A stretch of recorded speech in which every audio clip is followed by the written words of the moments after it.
Le jour du Nouvel An, toute la famille s'est réunie, toute la famille, sauf moi. On m'a traité comme si je n'existais pas.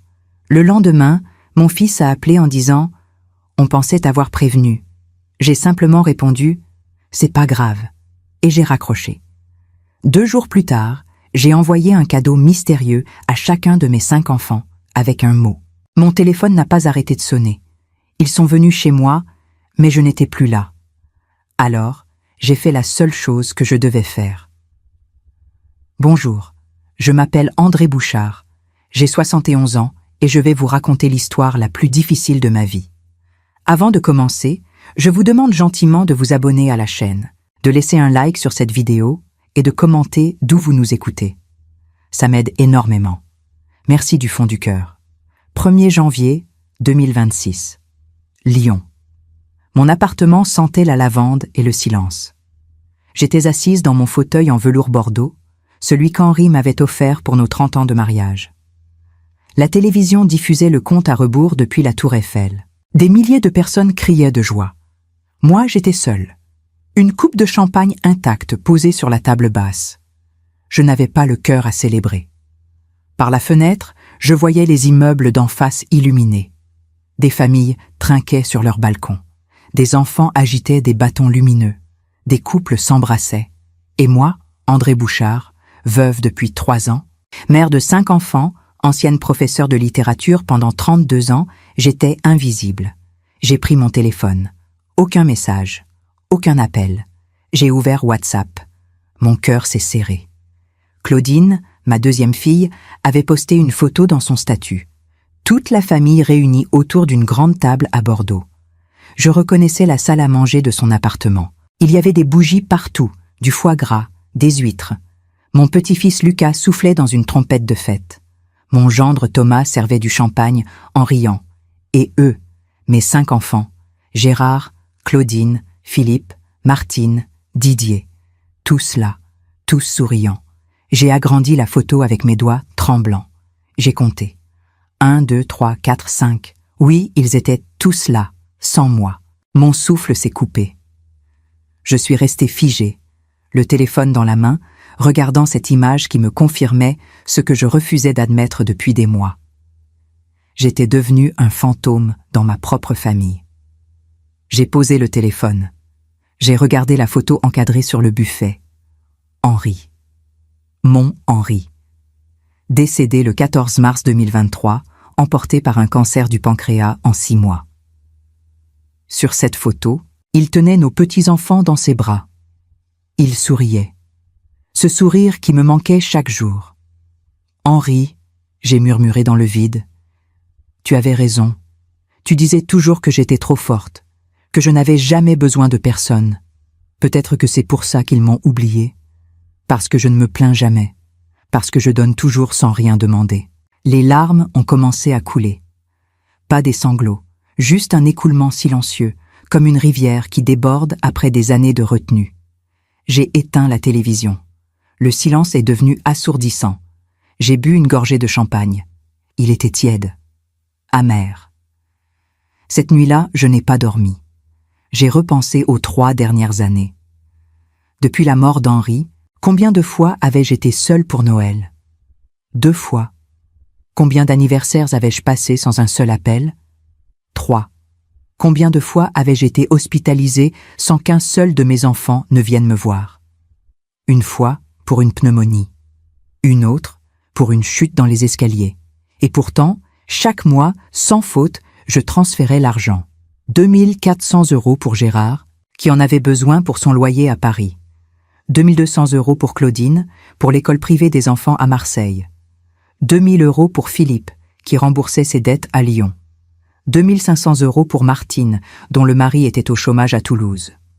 2 900 € pour Didier, le petit dernier, qui démarrait sa vie à Nice à 35 ans. Total, 12 000 € chaque mois, depuis 15 ans. Je me suis levée. J'ai ouvert le tiroir de mon bureau. J'ai sorti un carnet noir.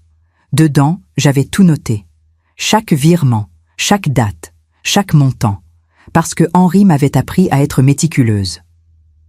Un jour, André, tu auras besoin de savoir où est passé chaque centime. J'ai feuilleté les pages. Les chiffres dansaient sous mes yeux fatigués. 487 000 € pour Gérard, 412 000 € pour Claudine, 376 000 € pour Philippe, 521 000 € pour Martine, 604 000 € pour Didier. Total général, plus de 2 millions d'euros en 15 ans. Et ce soir, le 1er janvier 2026, aucun d'eux n'avait pensé à m'appeler. Je me suis assise à mon bureau. J'ai allumé mon ordinateur portable. J'ai ouvert ma banque en ligne. Mes mains ne tremblaient plus. Une étrange clarté m'envahissait. Henri me manquait terriblement à cet instant. Mais d'une certaine manière, je sentais qu'il aurait été fier de ce que j'allais faire. J'ai sélectionné tous les virements automatiques programmés. Clic, clic, clic, 5 virements mensuels. Et j'ai appuyé sur « Annuler ». Un message est apparu. Êtes-vous sûr de vouloir annuler ces transactions récurrentes? J'ai regardé l'écran. Puis la photo d'Henri. Puis mes mains ridées, ces mains qui avaient tant donné. Oui, j'ai murmuré. Je suis sûr. Clic.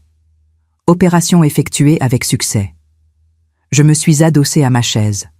Mon cœur battait fort, mais pas de peur. De liberté. Pour la première fois depuis des années, j'avais fait quelque chose pour moi. Le lendemain, 2 janvier, je me suis réveillée avec une sensation étrange. Comme si un poids énorme s'était enlevé de ma poitrine. J'ai préparé mon café, du vrai café moulu comme Henri l'aimait, et je me suis installée près de la fenêtre. Lyon était grise ce matin-là. Une pluie fine tambourinait contre les vitres. Les rues étaient presque vides, cette torpeur typique du lendemain du Nouvel An. Mon téléphone a vibré vers 11 heures. C'était Philippe, mon fils de 40 ans, celui du milieu. Mon cœur a fait un bond malgré moi. Peut-être qu'il appelait pour s'excuser. Peut-être qu'il avait réalisé. « Allô, maman, bonne année !» Sa voix était enjouée, presque trop. Je l'entendais mâcher quelque chose. « Bonne année, Philippe. Écoute, on voulait t'appeler hier soir, mais c'était la folie chez Claudine. Tu sais comment c'est. Les enfants courèrent partout. Thomas avait préparé ce festin de malade. » Il a ri. « Franchement, on pensait t'avoir prévenu pour le dîner. Ça s'est décidé tellement vite, tu vois. » J'ai fermé les yeux. Ma main serrait le téléphone si fort que mes jointures étaient blanches. « On pensait t'avoir prévenu. » Ces mots résonnèrent dans ma tête comme une gifle. Pas d'excuses, pas de « on est désolé ». Juste une supposition floue, une responsabilité diluée dans le « on ». « Maman, tu es là ?»« Oui, Philippe, je suis là. »« Bon, tant mieux. En tout cas, bonne année, hein? On se voit bientôt. Bisous ?» Il n'a même pas attendu ma réponse. Clic. Silence. J'ai posé le téléphone sur la table. J'ai respiré lentement, profondément. Une partie de moi voulait pleurer. L'autre partie, celle qui avait cliqué sur « Annuler » la veille, restait calme, froide, déterminée. « Tu d'Aubem, Philippe ?» j'ai murmuré dans le vide. « Tout va bien. » Mais rien n'allait bien. Le lendemain, 3 janvier, je me suis habillée avec soin. Tailleur gris anthracite, celui que je portais pour mes réunions importantes à l'université. Mes cheveux blancs attachés en chignon serré. Rouge à lèvres discret. Henri disait toujours que j'étais la plus élégante des femmes, même à 71 ans. J'ai pris le tramway jusqu'au centre-ville. Destination. Le cabinet de Maître Blanchard, notre avocat de famille depuis plus de 20 ans. Son bureau se trouvait rue de la République, dans un immeuble haussmannien avec des moulures dorées et un ascenseur ancien.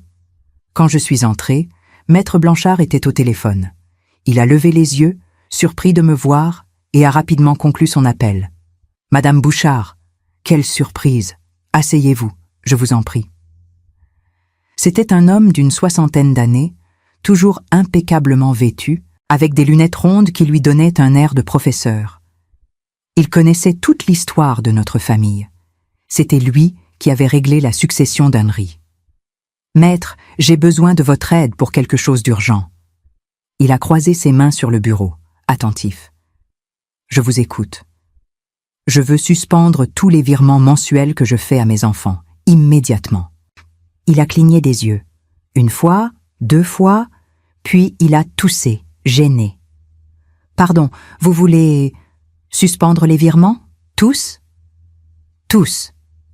Mais Madame Bouchard, il s'agit de 12 000 € par mois. Vos enfants comptent sur cet argent. Gérard ne pourra plus payer son loyer. Claudine doit... J'ai levé la main pour l'interrompre. Je sais exactement à quoi sert chaque centime, maître. Et c'est précisément pour cela que je veux que ça s'arrête. Aujourd'hui. Le silence s'est installé dans le bureau. On entendait juste le tic-tac de l'horloge ancienne au mur. Madame Bouchard, il a repris doucement. Puis-je vous demander pourquoi? Je l'ai regardé droit dans les yeux. Parce que mes enfants m'ont oublié, et je refuse de payer pour être invisible. Il a baissé les yeux, mal à l'aise. Puis, il a hoché la tête. Très bien, je vais préparer les documents nécessaires. Mais, êtes-vous sûr? C'est une décision lourde de conséquences. J'en suis absolument certaine. J'ai sorti de mon sac une enveloppe épaisse en papier craft. Dedans, 5 enveloppes plus petites, chacune fermée avec un seau de cire rouge. Oui, de la vraie cire. Henri collectionnait les seaux anciens. J'en avais utilisé un avec nos initiales entrelacées, H&A. Je veux que vous envoyiez ces lettres à mes enfants, par courrier recommandé. Elles doivent arriver demain, le 4 janvier. Maître Blanchard a pris les enveloppes avec précaution, comme si elles contenaient quelque chose de sacré. Qu'y a-t-il dedans? Vous le saurez bien assez tôt. Je me suis levée. Il m'a raccompagnée jusqu'à la porte. Madame Bouchard, prenez soin de vous. C'est exactement ce que je compte faire, maître. En rentrant chez moi, j'ai ressenti une étrange sensation. Un mélange de peur et d'exaltation. J'avais déclenché quelque chose d'irréversible. Mais pour la première fois depuis la mort d'Henri, je me sentais vivante. Le soir même, j'ai commencé à trier mes affaires. J'ai vidé les placards, rangé les livres, plié les draps. J'ai emballé la vaisselle qu'Henri et moi avions choisie ensemble lors de notre voyage en Provence. Chaque objet racontait une histoire. Chaque bibelot portait un souvenir. Mais je ne pleurais plus. J'avançais. Parce que j'avais un plan. Un plan qu'Henri lui-même aurait approuvé. Le 4 janvier au matin, mes 5 enfants ont reçu leur enveloppe. Je le savais parce que j'avais demandé à Maître Blanchard de me confirmer la livraison. Tous reçus, m'a-t-il écrit par SMS à 10h47. J'imaginais leur visage, la confusion, l'inquiétude peut-être. Gérard, toujours si sérieux, ouvrant lentement le cachet de cire, Claudine, si impulsive, déchirant l'enveloppe avec impatience. Philippe, méfiant. Martine, anxieuse. Didier, agacé. À l'intérieur, chacun trouvait la même chose. Une vieille clé en laiton, celle de la maison de famille en Bretagne, et un mot manuscrit de ma plus belle écriture. Mes chers enfants, tout ce que vous devez savoir se trouve là où tout a commencé. Vous avez jusqu'au 10 janvier. Ne soyez pas en retard. Cette fois, c'est important. Avec tout mon amour, maman. Courte, énigmatique, suffisamment troublante pour les forcer à réagir. Mon téléphone a commencé à sonner vers midi. D'abord Claudine, puis Gérard, puis Philippe, Martine, Didier. Je n'ai répondu à aucun appel. J'ai éteint mon téléphone, je l'ai rangé dans un tiroir, et j'ai souri. Pour la première fois depuis 3 ans, c'était moi qui décidais, pas eux. Les appels ont continué toute la journée du 5 janvier. Mon téléphone éteint vibrait quand même dans le tiroir, comme un cœur qui refuse de s'arrêter. Je l'ai sorti une fois, juste pour voir. 47 appels manqués, 23 messages vocaux, des dizaines de SMS. « Maman, qu'est-ce qui se passe ?»« Rappelle-moi urgent. »« C'est quoi cette clé ?»« Maman, tu me fais peur. »« Ok, c'est pas drôle. Décroche. » J'ai tout lu sans répondre. Puis, j'ai remis le téléphone dans le tiroir. Ce matin-là, je suis allé à la banque. La BNP Paribas de la Part-Dieu. Mon conseiller, Monsieur Roux, un jeune homme d'une 30aine d'années toujours très poli, m'a reçu dans son bureau vitré.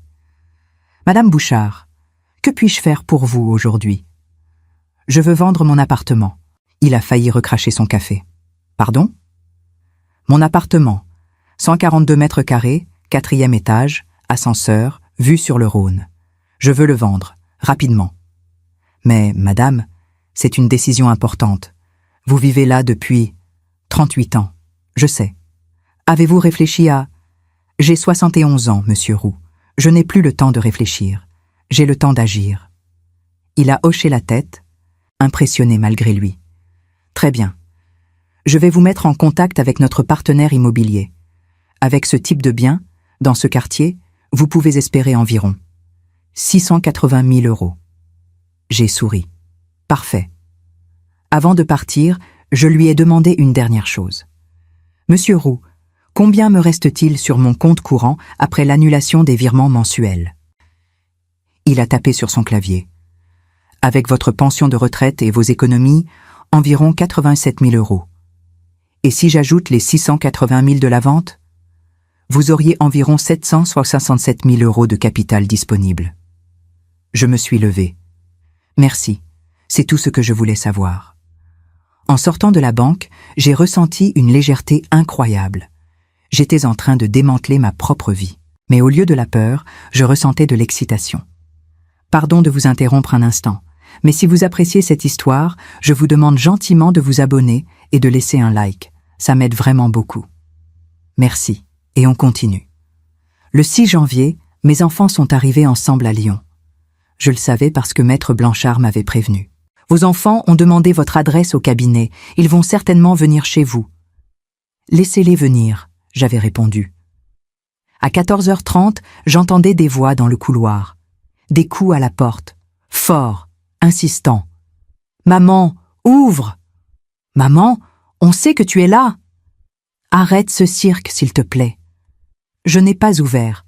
J'étais assise dans mon fauteuil, un livre ouvert sur les genoux, écoutant leur voix anxieuse à travers la porte blindée. Puis j'ai entendu Gérard. J'ai la clé de secours. Tu es sûre? C'était Claudine.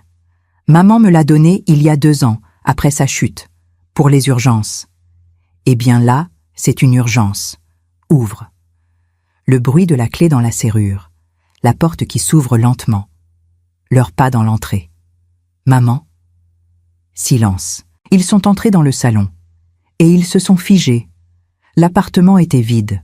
Enfin, presque. Il ne restait que les meubles trop lourds pour être déménagés. Le canapé, la bibliothèque, la table de la salle à manger, mais tout le reste avait disparu. Les cadres au mur, les bibelots, les tapis, les rideaux, les plantes, même les livres avaient été emballés. Au centre du salon, sur la table dépouillée, il y avait 5 piles de documents. Chacune portait un nom écrit en lettres dorées sur une chemise cartonnée. Gérard, Claudine, Philippe, Martine, Didier. Claudine s'est approchée la première. Elle a ouvert sa chemise. À l'intérieur, des dizaines de pages, des relevés bancaires, des reçus, des factures. Tout était là. Chaque virement effectué depuis 15 ans. Chaque euro dépensé pour elle. Mon Dieu, elle a murmuré. Gérard a ouvert le sien. Ses mains tremblaient. 487 000 €. Elle a tout noté. Philippe a parcouru les pages, incrédule. Chaque mois, pendant 15 ans. Martine pleurait déjà. Qu'est-ce qu'on a fait? Didier, le plus jeune, s'est effondré sur une chaise. 604 000 €. Pour moi. 604 000. Au centre de la table, entre les 5 chemises, il y avait une lettre. Une seule. Écrite à la main, avec l'encre bleue qu'Henri utilisait pour ses lettres importantes. Gérard l'a prise. Il a commencé à lire à voix haute, sa voix se brisant par moments. Mes chers enfants, si vous lisez cette lettre, c'est que vous avez enfin remarqué mon absence. Je ne vous en veux pas, pas vraiment. Vous avez vos vies, vos familles, vos soucis. Je comprends. Mais comprenez aussi ceci. Votre père est mort dans mes bras le 14 mars 2023. Aucun de vous n'était là. Vous étiez occupés. J'ai passé 3 anniversaires seuls depuis. 2 Noëls. Et maintenant, un nouvel an. Pendant ces 3 années, je vous ai transféré plus de 2 millions d'euros. L'héritage de votre père, mes économies, ma pension, tout. Vous ne m'avez jamais demandé si j'allais bien, si j'avais besoin de quelque chose. Vous attendiez juste le virement. J'ai donc pris une décision. Les virements sont annulés. Définitivement. J'ai vendu cet appartement. J'ai pris ce qui me restait. Et je suis parti. La clé que je vous ai envoyée ouvre la maison de Bretagne. Celle où votre père m'a demandé en mariage. celle où nous avons passé tous nos étés en famille. Si vous voulez me voir, retrouvez-moi là-bas, le 10 janvier, 15 heures. Ne soyez pas en retard. Cette fois, c'est vraiment important. Avec tout mon amour, maman. Le silence était assourdissant. Claudine sanglotait. Martine serrait la lettre contre elle. Gérard fixait le vide. Philippe avait les poings serrés. Didier pleurait sans bruit. Ils ont quitté l'appartement comme des fantômes. Sans un mot. Et moi, assise dans le train pour Quimper, je regardais défiler les paysages par la fenêtre. Mon cœur battait vite, mais j'étais en paix. Le trajet jusqu'en Bretagne dure environ 6 heures en TGV depuis Lyon. J'avais pris un billet de première classe, quelque chose que je ne m'étais jamais permis avant. Henri disait toujours « André, tu mérites le meilleur. » Mais je choisissais toujours la seconde classe, pour économiser, pour mes enfants. Cette fois, non. J'étais installée près de la fenêtre, un thé chaud à la main, regardant la France défiler. Les champs de Bourgogne, les forêts de l'Allier, les plaines du centre, puis enfin les paysages changeants de la Bretagne. Le vert profond, les murets de pierre, les petites maisons aux toits d'ardoise. À chaque kilomètre, je m'éloignais de ma vie d'avant. La maison de famille se trouvait près de Loquirec, un petit village côtier sur la côte de Granit Rose.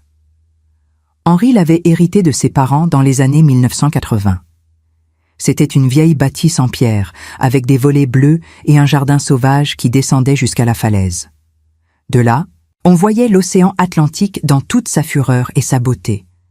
Nous y passions tous nos étés quand les enfants étaient petits. Gérard apprenait à nager dans les criques. Claudine ramassait des coquillages. Philippe construisait des châteaux de sable. Martine courait après les mouettes. Didier, le petit dernier, dormait dans les bras d'Henri pendant que je lisais sur la terrasse. C'était notre paradis. Mais après la mort d'Henri, je n'y étais plus retournée.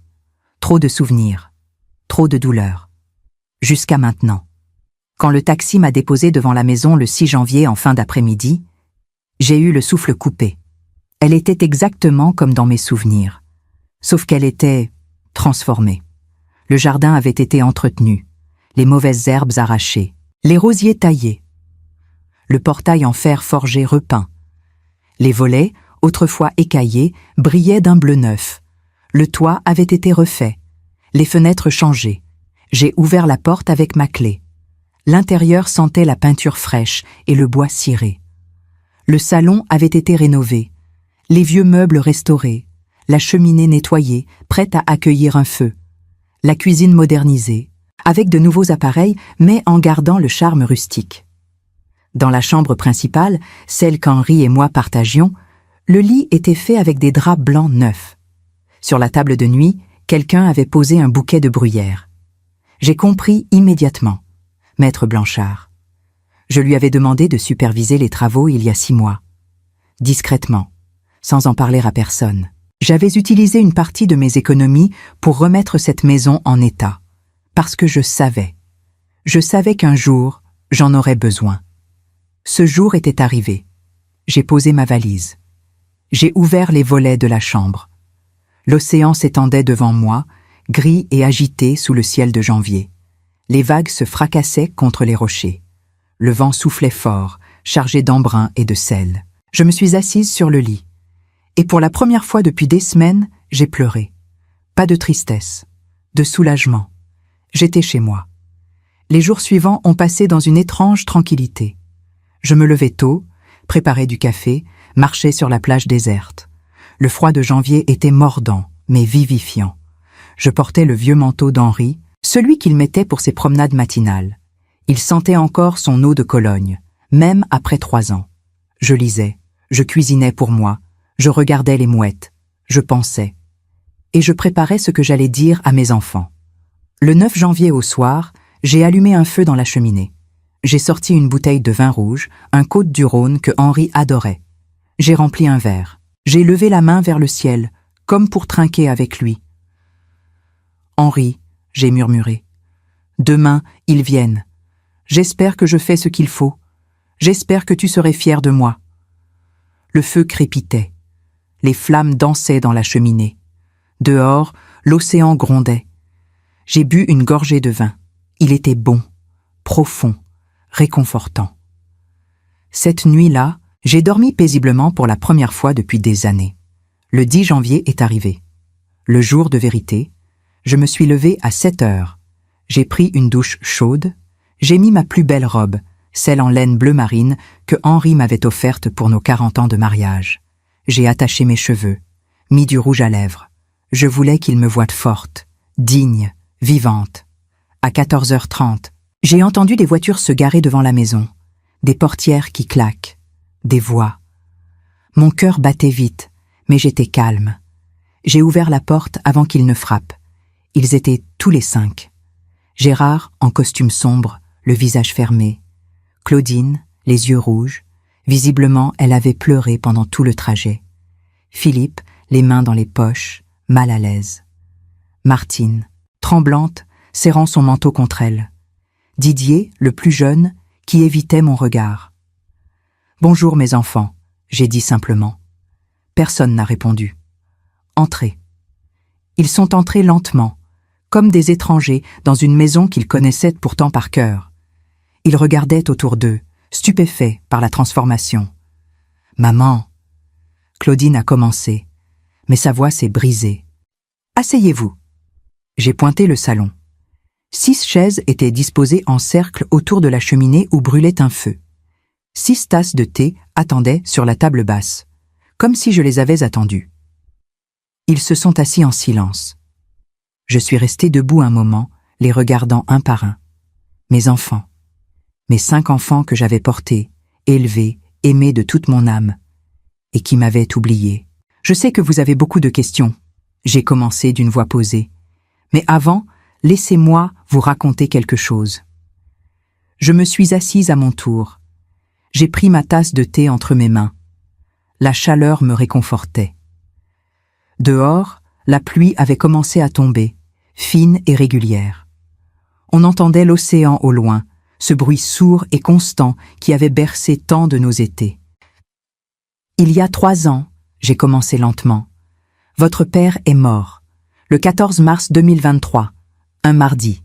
Il était 3h42 du matin. Claudine a baissé les yeux. Gérard serrait sa tasse si fort que ses jointures blanchissaient.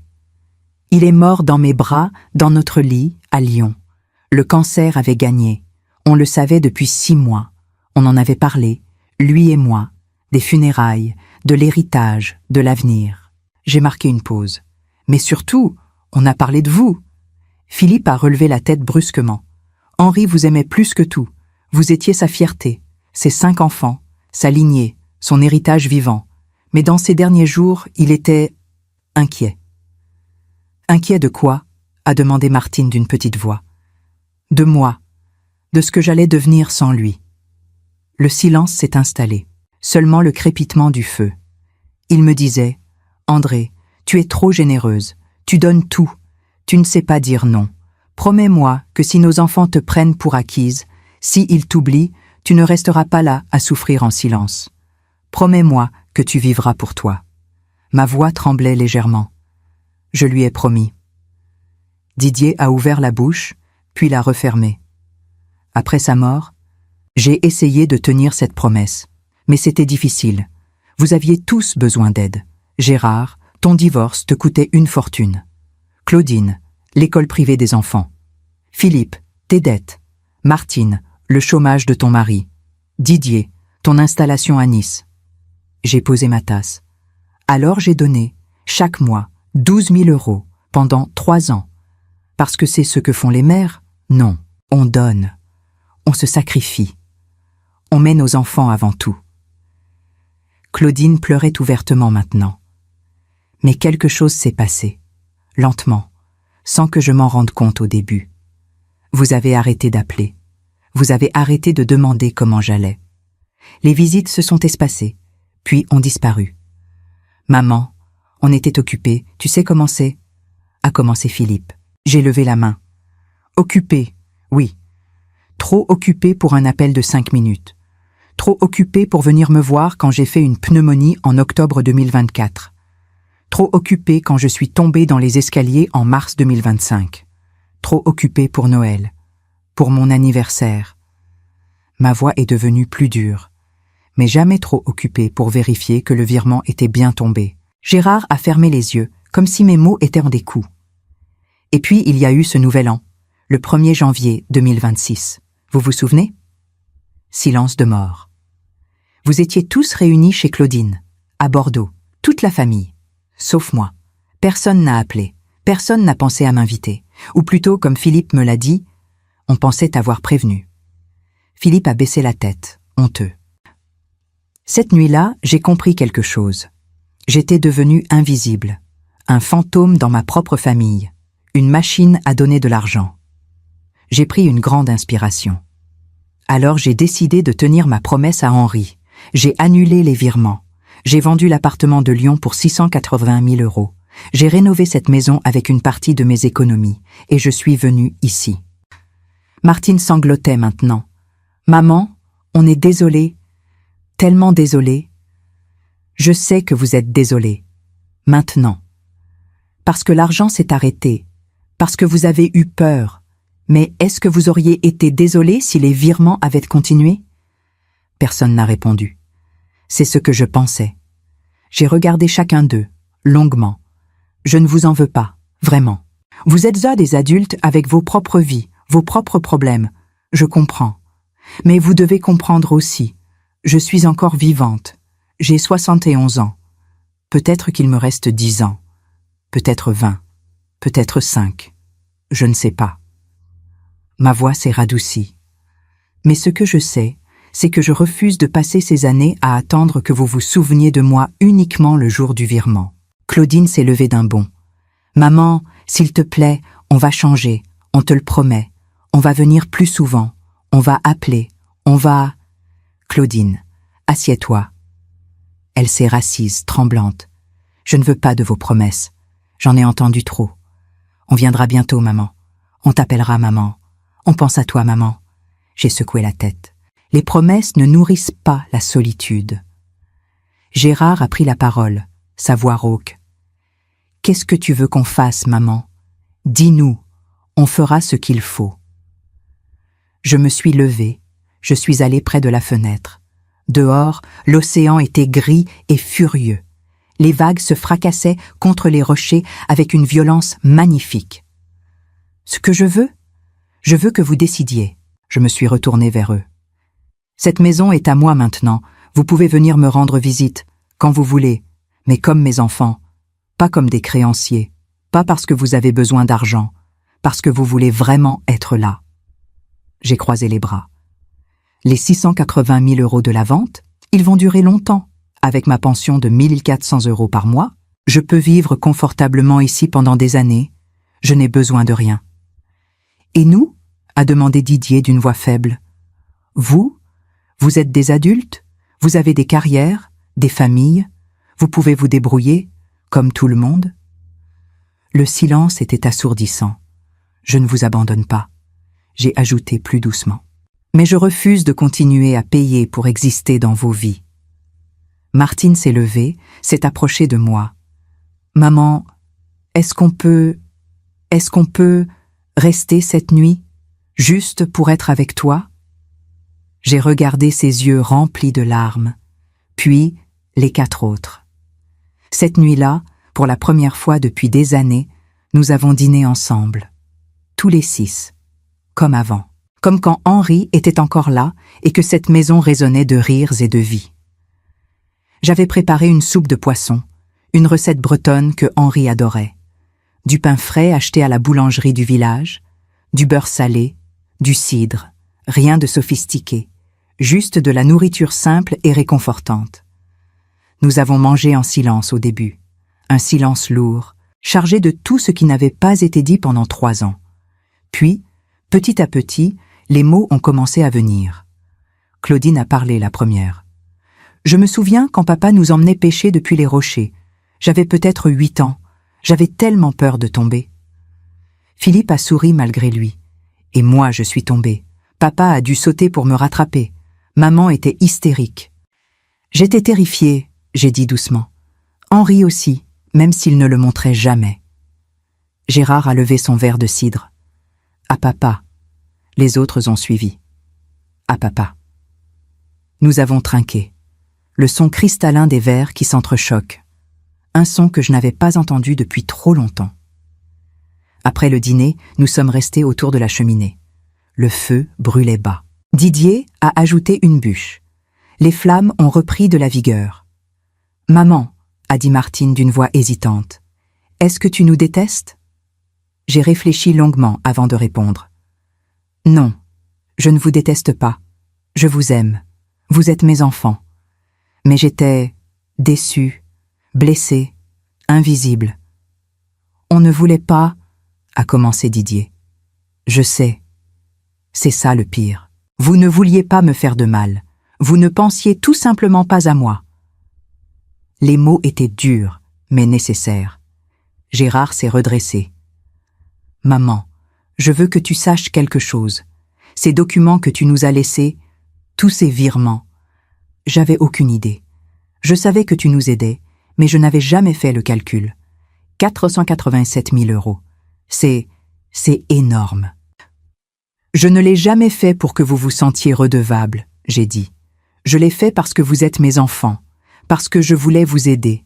Mais quelque part, en cours de route, l'aide est devenue une habitude, et l'habitude est devenue une attente. Claudine essuyait ses larmes avec sa manche. On va tout rembourser, je te le jure, on va... Non, elle s'est arrêtée net. Je ne veux pas que vous remboursiez. Cet argent, c'était l'héritage de votre père. Il était pour vous. Je l'ai donné librement. Mais alors qu'est-ce que tu veux ? A demandé Philippe, frustré. J'ai regardé le feu. Je veux que vous compreniez la différence entre recevoir de l'argent et recevoir de l'amour. Le silence est retombé. Un silence différent. Plus doux. Plus tard dans la soirée, Claudine m'a aidé à faire la vaisselle.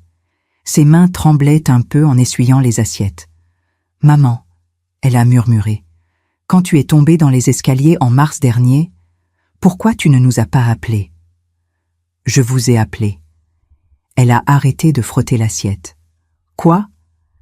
J'ai appelé chacun de vous. Gérard était en réunion. Philippe ne répondait pas.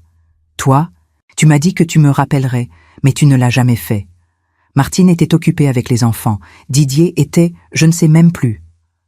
Mon Dieu. C'est la voisine, Madame Perrin, qui m'a emmenée aux urgences. Une femme de 80 ans qui monte difficilement les escaliers. Elle a été plus présente que mes 5 enfants. Claudine a posé l'assiette. Elle s'est appuyée contre le comptoir et a pleuré. Vraiment pleuré. Pas des larmes polies, des sanglots profonds qui venaient du ventre. Je me suis approchée d'elle. J'ai posé ma main sur son épaule. « Claudine, regarde-moi. » Elle a levé ses yeux rouges vers moi. « Je ne te raconte pas ça pour te faire du mal. Je te le raconte pour que tu comprennes. Pour que ça ne se reproduise plus. » Jamais.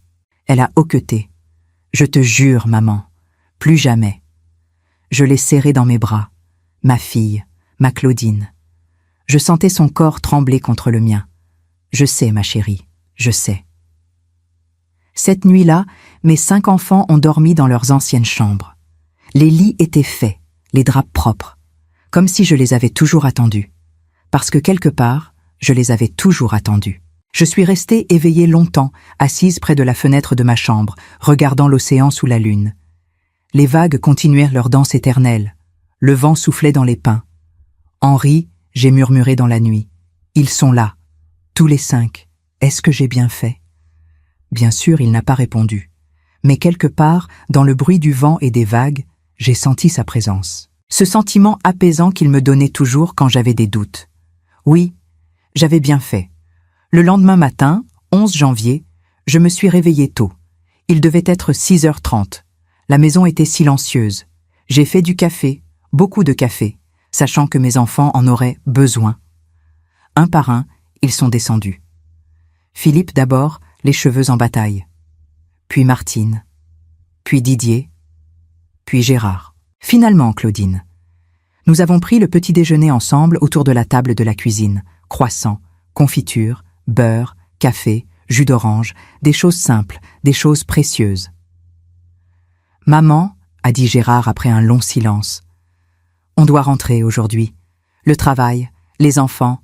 Mais est-ce qu'on peut revenir? Bientôt? J'ai souri. Vous pouvez revenir quand vous voulez. C'est votre maison aussi. Non, il a secoué la tête. C'est ta maison, mais on aimerait être invité. Vous êtes toujours invité.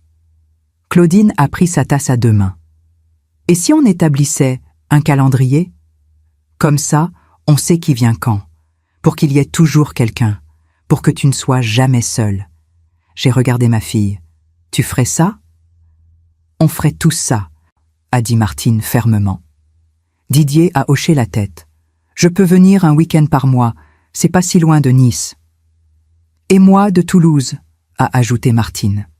Lyon, c'est facile, a dit Philippe. Gérard s'est levé. Je vais créer un calendrier partagé. On va s'organiser. Je les ai regardés, ces 5 adultes qui planifiaient sérieusement comment être présents dans ma vie. Mes enfants. Peut-être qu'il n'était pas trop tard. Les jours suivants ont été étranges. Étranges dans le bon sens. Mes enfants sont rentrés chez eux le 11 janvier, mais quelque chose avait changé. Mon téléphone, que j'avais rallumé après leur départ, s'est mis à vibrer régulièrement. Des messages. De vrais messages. Pas juste « le virement est passé » ou « salut maman ». Non, de vrais messages. Claudine m'envoyait des photos de ses enfants. Lucas a eu 18 sur 20 en français. Il tient de sa grand-mère.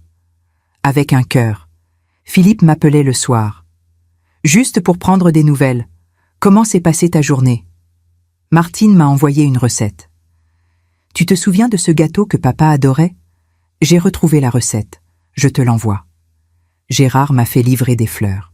Des lys blancs, mes préférés. Avec une carte, parce que tu mérites d'être célébré tous les jours, pas juste aux anniversaires qu'on oublie. Pardon, maman. Et Didier, mon petit Didier, est revenu 3 semaines plus tard, un samedi après-midi, sans prévenir. J'étais dans le jardin, en train de tailler les rosiers, quand j'ai entendu une voiture se garer.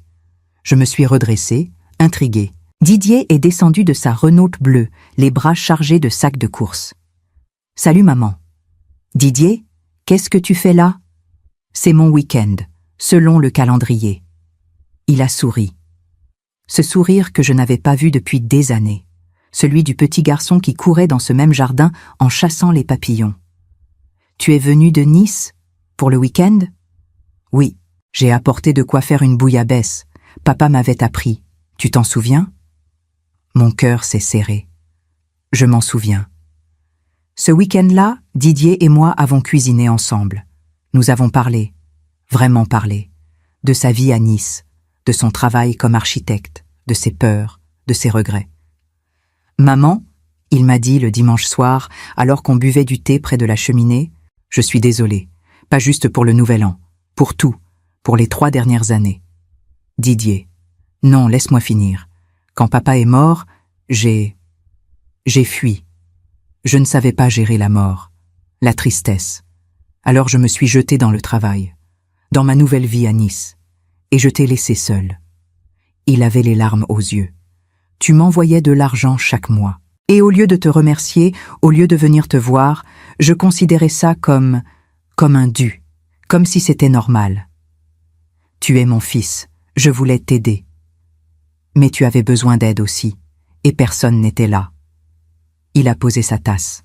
« Je vais venir tous les mois, je te le promets, et pas juste pour le week-end, je vais vraiment être là. » Je l'ai serré dans mes bras. C'est tout ce que je demande. Février est arrivé, puis mars.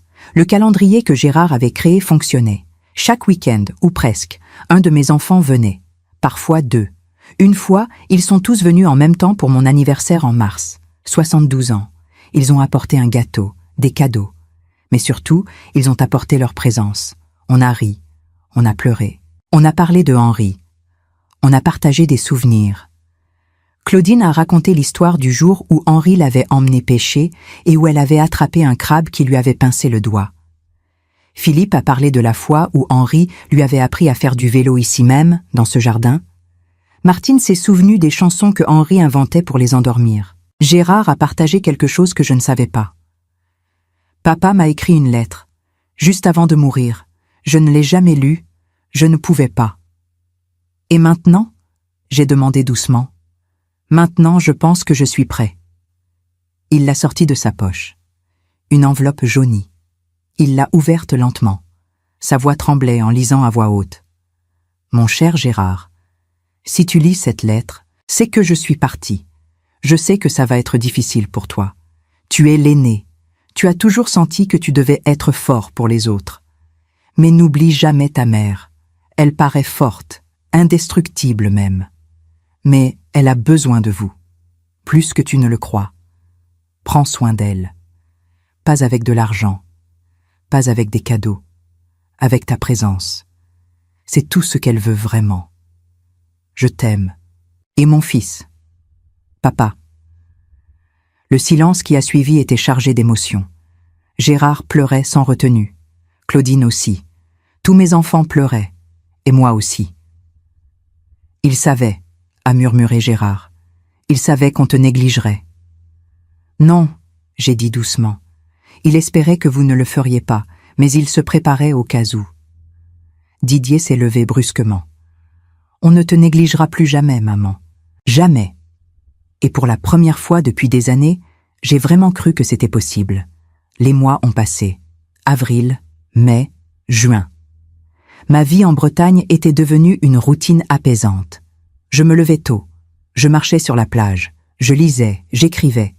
J'avais même commencé à donner des cours de français à quelques enfants du village. Ma maison s'était remplie de vie. Les week-ends avec mes enfants. Les petits-enfants qui courèrent dans le jardin. Les dîners, les rires. Mais il y avait quelque chose que je ne leur avais pas encore dit. Quelque chose d'important. Le secret d'Henri. Un soir de juin, alors que le soleil se couchait sur l'océan, j'ai décidé qu'il était temps. Temps de leur révéler la dernière pièce du puzzle. Celle qu'Henri m'avait confiée dans ces derniers jours. J'ai envoyé un message dans le groupe familial que Gérard avait créé. Mes enfants, j'ai besoin que vous veniez tous le 15 juillet, tous les 5. C'est important. J'ai quelque chose à vous dire. Quelque chose que votre père voulait que vous sachiez. Les réponses ont fusé. On sera là, maman. Qu'est-ce que c'est? Papa. On arrive. Je n'ai pas répondu. Pas encore. Certaines choses doivent être dites en personne, face à face, avec de l'amour. Le 15 juillet 2026 est arrivé. Un dimanche ensoleillé, rare en Bretagne. L'océan était calme, presque lisse comme un miroir. Le ciel d'un bleu profond. Les mouettes planaient au-dessus des falaises en poussant leurs cris caractéristiques. J'avais préparé un déjeuner spécial. La table était dressée dans le jardin, sous le vieux chêne que Henri avait planté quand Gérard était né. Nappe blanche, assiette en porcelaine, verres en cristal, des fleurs du jardin dans un vase au centre. Mes 5 enfants sont arrivés dans l'après-midi. Certains avec leurs conjoints, d'autres avec les petits-enfants. Il y avait de l'animation, des rires, du bruit. Le genre de bruit que j'avais appris à aimer à nouveau. Après le déjeuner, j'ai demandé à tout le monde de s'installer. Les conjoints ont emmené les enfants à la plage. Il ne restait que nous 6, comme au mois de janvier. Mais cette fois, l'atmosphère était différente, plus détendue, plus vraie.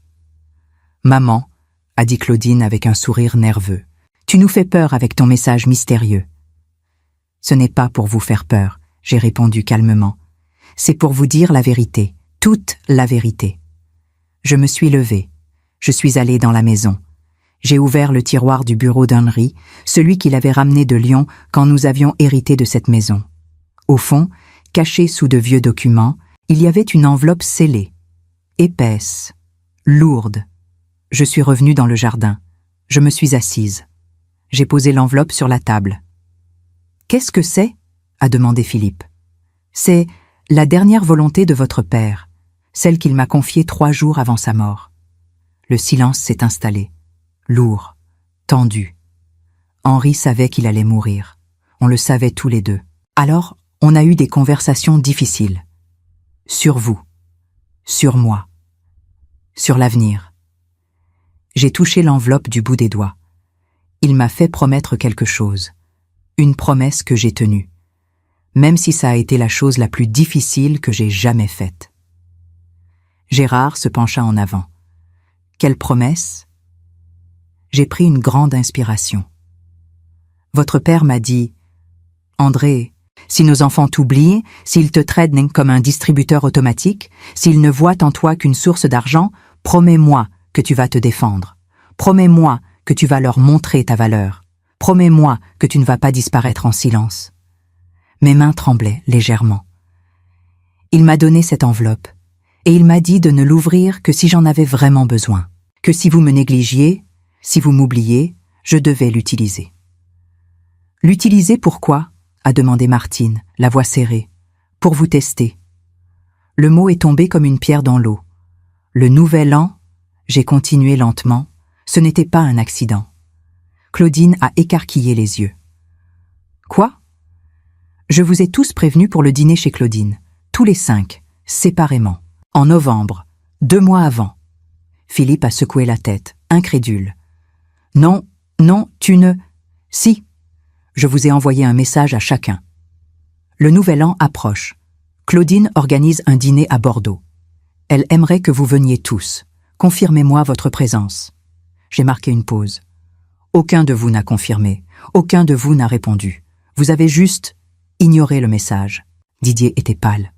Maman, le 30 décembre, j'ai envoyé un dernier message. Alors, vous venez demain chez Claudine? Je veux savoir si je dois venir aussi. Ma voix tremblait maintenant. Gérard, tu as répondu « Oui, on y va ». Philippe. Sûrement. Martine. Je pense oui. Didier. Ouais. Claudine, tu as juste envoyé un emoji pouce levé. Ils étaient tous figés. Personne n'a dit « Oui, maman, viens avec nous ». Personne n'a dit « Bien sûr que tu es invité ». Vous avez juste confirmé que vous y alliez. Vous, pas moi. Les larmes coulaient sur les joues de Claudine. Alors, le 31 décembre, je suis restée chez moi, seule, pour voir si l'un de vous remarquerait mon absence, si l'un de vous m'appellerait. Mon Dieu, a murmuré Gérard. Personne n'a appelé. Pendant tout le réveillon, toute la soirée, vous étiez tous ensemble, et pas un seul d'entre vous n'a pensé « Tiens, où est maman ?» Je les regardais un par un. C'est là que j'ai su. J'ai su que Henri avait raison, que j'étais devenue invisible. Martine sanglotait ouvertement. « Maman, on est des monstres. » Non, j'ai dit fermement. « Ouh, vous n'êtes pas des monstres. Vous êtes des humains occupés, égocentriques parfois, comme nous le sommes tous. Mais vous aviez besoin d'un choc, d'un réveil brutal. » J'ai ouvert l'enveloppe d'Henri. À l'intérieur, il y avait plusieurs documents. Je les ai étalés sur la table. Le premier était une lettre manuscrite d'Henri, adressée à moi. « Lis-la, maman, » a dit Philippe d'une voix rauque. « S'il te plaît. » J'ai pris la lettre. Mes mains tremblaient tellement que j'avais du mal à la tenir. « Ma chère André, si tu lis cette lettre, c'est que je suis partie. Et c'est que nos enfants ont échoué le test. Je suis désolée, mon amour. Désolée de te laisser seule. Désolée de ne pas pouvoir te protéger. Mais je te connais. Tu es forte. Trop forte parfois. Tu vas te sacrifier pour eux jusqu'à ce qu'il ne reste plus rien de toi. Alors voici ce que j'ai fait. J'ai créé un compte bancaire séparé. Un compte dont personne ne sait l'existence. Pas même toi jusqu'à maintenant. Dans ce compte, j'ai mis 100 000 euros. De mon héritage personnel, de mes économies. Cet argent est pour toi. Uniquement pour toi. Pour que tu puisses vivre, voyager, te faire plaisir, exister. Ma voix se brisait. Utilise cet argent pour être heureuse, André, pour être égoïste pour une fois dans ta vie. Et si nos enfants reviennent, s'ils comprennent leur erreur, s'ils changent vraiment, alors peut-être que tu pourras leur pardonner. Mais ne leur pardonne pas trop vite. Ne leur rends pas les choses faciles. Fais-leur comprendre ta valeur, parce que tu vaux tout l'or du monde, mon amour. Je t'aime, pour toujours. Henri. Le silence qui a suivi était absolu. On entendait juste les vagues au loin, le vent dans les arbres, les mouettes. Mes 5 enfants pleuraient. J'ai replié la lettre d'Henri avec soin. Mes mains tremblaient encore, mais mon cœur était étrangement calme. J'ai regardé mes enfants, tous les 5 effondrés. Gérard avait la tête entre les mains. Claudine ne pouvait plus s'arrêter de pleurer. Philippe fixait la table, le visage fermé, mais les yeux rouges. Martine se mordait la lèvre si fort qu'elle saignait presque. Didier, mon petit Didier, regardait l'océan comme s'il cherchait des réponses dans les vagues. « Il y a autre chose dans l'enveloppe », j'ai dit doucement. J'ai sorti un deuxième document, une feuille dactylographiée, un contrat bancaire. Je l'ai posé au centre de la table. Votre père a ouvert ce compte en janvier 2023, 2 mois avant sa mort. Il y a déposé 100 000 €. Mais il a mis une condition. « Quelle condition ?» a demandé Gérard, la voix rauque. Je ne pouvais accéder à cet argent que si... J'ai marqué une pause. Si je coupais toutes les aides financières que je vous donnais, pendant au moins 6 mois, pour voir si vous reviendriez, si vous m'aimeriez encore sans l'argent. Le choc sur leur visage était palpable. Papa a tout planifié? Martine pouvait à peine parler. Oui, Henri vous connaissait bien, il vous aimait profondément, mais il savait aussi que vous preniez notre amour pour acquis. Il voulait vous donner une chance de changer. J'ai ouvert le document bancaire. Quand j'ai annulé les virements en janvier, j'ai rempli les conditions. Le compte s'est débloqué automatiquement. C'est avec cet argent que j'ai rénové cette maison, que j'ai pu vivre ces 6 derniers mois sans toucher aux 680 000 € de la vente de l'appartement. Philippe s'est levé brusquement, renversant presque sa chaise. Donc tout ça, depuis le début, c'était un plan? Non, j'ai secoué la tête. C'était un test, une chance. Henri vous donnait une chance de nous prouver, à lui et à moi, que vous étiez capable de nous aimer sans condition. Et on a échoué, a dit Gérard amèrement. On a complètement échoué. Au début, oui. Je me suis levée à mon tour. Je suis allée me placer près de la balustrade qui surplombait l'océan. Le vent faisait voler mes cheveux blancs. Mais ensuite, quelque chose s'est passé. Vous êtes revenu. Pas pour l'argent cette fois. Pour moi. Je me suis retournée vers eux. Didier vient chaque mois. Claudine m'appelle 3 fois par semaine. Philippe a pris un jour de congé pour m'emmener chez le médecin en avril. Martine m'a envoyé des recettes, des photos, des souvenirs. Gérard a organisé tout le monde avec ce calendrier. Ma voix s'est radoucie. Vous avez échoué le premier test, mais vous avez réussi le second, celui de revenir, de changer. Claudine s'est levée en titubant presque. Elle s'est approchée de moi. « Maman, est-ce que tu peux nous pardonner ?» J'ai touché son visage mouillé de larmes. « Je vous ai déjà pardonné, ma chérie. Le jour où vous êtes revenue ici, en janvier, avec vos yeux remplis de regrets. Je vous ai pardonné. » Elle s'est effondrée dans mes bras, puis Martine nous a rejointes, puis Didier, puis Philippe, puis Gérard. Nous étions tous les 6, enlacés, pleurant ensemble sous le vieux chêne que Henri avait planté 45 ans plus tôt. « Votre père serait fier de vous, » j'ai murmuré, « parce que vous avez compris. Vous avez changé. » Nous sommes restés comme ça longtemps. Le temps s'était arrêté. Il n'y avait plus que nous, une famille, brisée mais en train de se réparer. Quand nous nous sommes finalement séparés, Gérard a essuyé ses yeux. « Maman, il y a quelque chose que je dois te dire, que nous devons tous te dire. » Il a regardé ses frères et sœurs. Ils ont tous hoché la tête. On a pris une décision, tous les 5, il y a 2 semaines. Quelle décision? Claudine a pris le relais.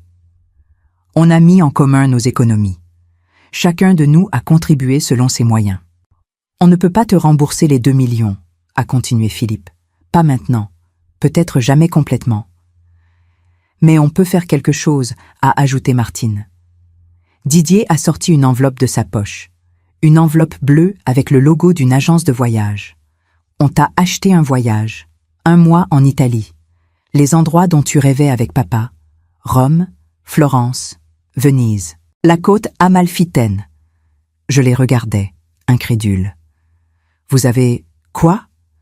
Papa voulait t'y emmener, a dit Gérard doucement, pour vos 50 ans de mariage. Mais il est mort avant. Tu nous l'as raconté une fois, tu t'en souviens? Je m'en souvenais. Henri et moi avions prévu ce voyage. Nous avions même commencé à réserver. Puis le diagnostic était tombé. Cancer du pancréas, stade 4. 6 mois à vivre. Le voyage n'avait jamais eu lieu. « On ne peut pas te rendre papa », a dit Claudine, sa voix tremblante. « Mais on peut t'offrir ce voyage, en son honneur. Et tu ne partiras pas seul », a ajouté Martine. « Chacun de nous viendra avec toi pour une semaine, tour à tour, pour que tu aies toujours de la compagnie, pour que tu ne sois jamais seul. » Les larmes coulèrent sur mes joues maintenant, des larmes de joie, de soulagement, d'amour. « Mes enfants, s'il te plaît, accepte, » a supplié Didier. « Laisse-nous faire ça pour toi. » J'ai ouvert l'enveloppe avec des mains tremblantes. À l'intérieur, il y avait des billets d'avion, des réservations d'hôtel, un itinéraire complet. Septembre 2026, un mois entier.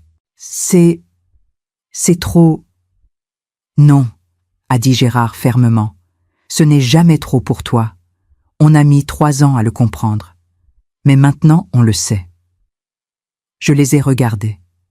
Mes 5 enfants, ces êtres humains imparfaits que j'avais mis au monde, que j'avais élevés, qui m'avaient brisé le cœur et qui maintenant essayaient de le réparer. D'accord, j'ai murmuré. J'accepte. Les cris de joie ont explosé. Mes petits-enfants, qui étaient revenus de la plage, ont couru vers nous en demandant ce qui se passait. Les conjoints souriaient. C'était le chaos. Le beau chaos d'une famille vivante. Ce soir-là, nous avons fait un grand feu sur la plage, tous ensemble, les adultes, les enfants, tout le monde. On a grillé des marshmallows, chanté de vieilles chansons françaises que Henri adorait, raconté des histoires. Et j'ai regardé mes enfants jouer avec leurs propres enfants dans le sable. J'ai vu Gérard porter son fils sur ses épaules, Claudine courir après sa fille, Philippe construire un château de sable avec ses jumeaux, Martine apprendre à son plus jeune à chercher des coquillages. Didier racontait des histoires aux petits réunis autour de lui. « Henri, » j'ai murmuré en regardant les étoiles, « tu avais raison. Ils ont juste eu besoin d'un rappel. Un rappel qu'ils ont une mère. Une mère qui les aime, mais qui mérite aussi d'être aimée. » Le feu crépitait. Les vagues chantaient. Ma famille riait. Septembre 2026 est arrivé plus vite que je ne l'aurais cru. Les mois d'été avaient été remplis de préparatifs, de visites de mes enfants et surtout de moments de paix que je n'avais plus connus depuis des années. Ma maison en Bretagne était devenue un véritable foyer. Non plus un refuge solitaire, mais un lieu de rassemblement. Le 5 septembre, j'ai pris l'avion pour Rome. Gérard m'accompagnait pour la première semaine. Nous avons marché dans les rues pavées, visité le Colisée, jeté des pièces dans la fontaine de Trévi, mangé des pâtes carbonara dans de petites trattorias où les serveurs nous appelaient Mama et Ofiglio. Un soir, assis sur les marches de la Piazza di Spagna, Gérard m'a pris la main. « Maman, je veux que tu saches quelque chose. » « Quoi donc ?» J'ai commencé une thérapie. En avril. Je me suis tournée vers lui, surprise. « Une thérapie ?» « Oui, parce que je me suis rendu compte que je reproduisais avec mes propres enfants ce que j'avais fait avec toi. J'étais absent, toujours occupé, toujours ailleurs. » Sa voix tremblait. « Je ne veux pas que mes fils grandissent en pensant que leur père ne les voit pas, comme j'ai arrêté de te voir. » J'ai serré sa main. « Gérard, le fait que tu en prennes conscience, c'est déjà énorme. C'est grâce à toi, à ce que tu as fait. Tu nous as forcés à nous regarder dans le miroir, et ce qu'on a vu n'était pas beau. » Il a essuyé une larme. « Mais on change. Je change. Grâce à toi. » La deuxième semaine, Claudine m'a rejointe à Florence. Nous avons admiré le David de Michel-Ange, traversé le Ponte Vecchio, visité les jardins de Boboli. Une après-midi, alors qu'on prenait un café sur la Piazza della Signoria, elle m'a confié quelque chose. « Maman, j'ai quitté mon travail. J'ai failli recracher mon espresso. » « Quoi ? » « J'étais directrice marketing dans une grande entreprise. Ça payait bien, très bien. Mais je travaillais 70 heures par semaine. Je ne voyais jamais mes enfants. Je ne voyais jamais personne. Elle a regardé les pigeons picorer des miettes sur le sol. Après ce qui s'est passé en janvier, j'ai réalisé que j'étais en train de sacrifier ma vie pour un salaire. Comme je t'avais sacrifié pour... Pourquoi, au fait? Pour mon confort. Claudine, non, laisse-moi finir. J'ai trouvé un nouveau poste, moins payé, mais avec des horaires normaux. Je rentre chez moi à 17h. Je dîne avec mes enfants. Je les aide à faire leurs devoirs. Je vis. Elle m'a regardé dans les yeux. Tu m'as appris ça, maman, que la vie ne se mesure pas en euros, mais en moments. Philippe m'a rejointe à Venise. Nous avons fait une promenade en gondole, visité la basilique Saint-Marc. Nous sommes perdus dans les ruelles étroites en riant comme des enfants. Un soir, sur le pont du Rialto, il m'a dit « J'ai remboursé toutes mes dettes. Philippe, c'est merveilleux. C'est grâce à toi. Enfin, pas directement. Mais quand tu as coupé les virements, j'ai été forcé de vraiment regarder mes finances, de faire des choix difficiles. » Il a contemplé le Grand Canal. Pendant des années, je vivais au-dessus de mes moyens parce que je savais que tu serais là pour rattraper mes erreurs. C'était facile. Trop facile. Et maintenant? Maintenant, je suis responsable. Enfin, à 40 ans. Mieux vaut tard que jamais, non? J'ai ri. Définitivement. Martine m'a accompagné sur la côte amalfitaine. Nous avons regardé le coucher de soleil depuis Positano, goûté des citrons plus gros que nos poings à Sorrente, visité les ruines de Pompéi. Sur une terrasse surplombant la mer, elle m'a avoué « Mon mari a retrouvé du travail.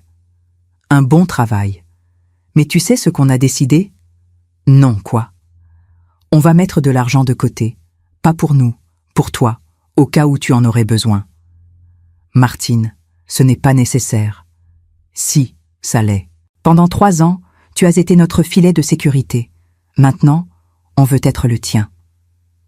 Ses yeux brillaient de détermination. Plus jamais tu ne seras seule, maman. Plus jamais. Enfin, Didier m'a rejointe pour la dernière semaine. Retour à Rome. Nous avons visité les endroits que j'avais manqués. Le Vatican, la Villa Borghese, les catacombes.